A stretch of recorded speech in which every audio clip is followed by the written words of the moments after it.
Europe 1, 9h26, Patrick Cohen. Avec notre invité Jean-Marc Barr, combien de femmes ont été amoureuses de vous en vous voyant dans le Grand Bleu? J'en connais personnellement Jean-Marc Nadia Dame Barr. a levé le doigt. Nadia aussi, bah Oui, voilà. c'est vrai. Nadia Dame. Je ne suis qu'une image. Hein. Bonjour Nadia, non, vous êtes bien là en chair et en os. Nadia, ce matin vous êtes plongée dans la lecture d'un livre qui évoque un aspect bien précis de la féminité. Oui, Patrick, être une femme, c'est avoir l'assurance d'entendre au moins deux choses dans sa vie, deux petites musiques infligées à nos oreilles délicates, la première étant ceci.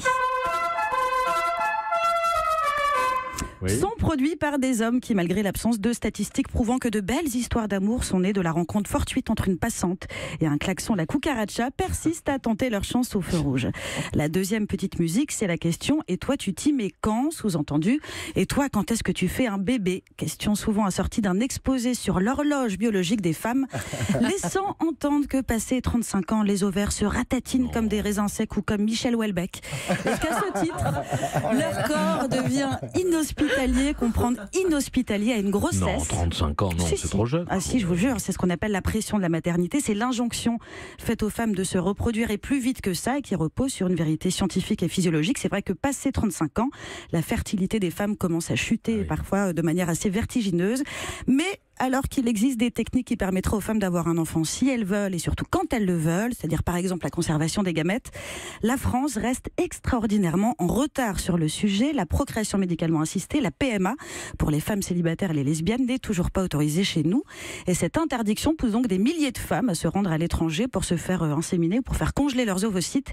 Et c'est ce qu'a fait la journaliste Myriam Levin. Elle le raconte dans un récit autobiographique qui s'appelle « Et toi, tu t'y mets quand ?» C'est paru le 16 mai chez Flammarion.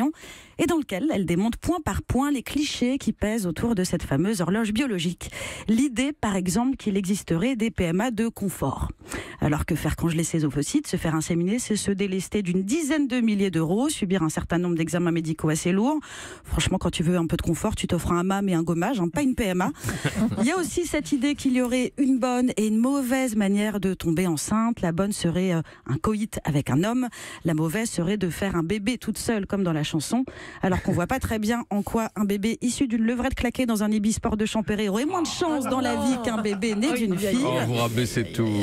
Ça arrive, au meilleur d'entre nous. Non, mais on a l'image en plus. Ah bah oui. Et dans ce livre, et le son, parce qu'on parle donc d'une levrette C'est quoi, claquée. c'est l'Ibis ou pardon.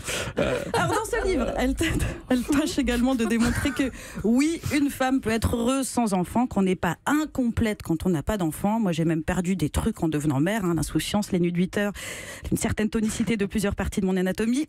Et pourtant, la société persiste à porter un regard suspicieux sur les femmes qui ont choisi de ne pas devenir maman. Par exemple, vous ne lirez pas un article sur l'actrice Jennifer Aniston qui omettra de rappeler qu'elle n'est pas mère et sans traiter cette info comme un drame humain ou une anomalie. À l'inverse, on va s'extasier devant le carnet rose de la presse People et le fait que Mick Jagger est devenu papa à 73 ans sans jamais se demander qui, entre lui et son enfant, changera les couches de l'autre.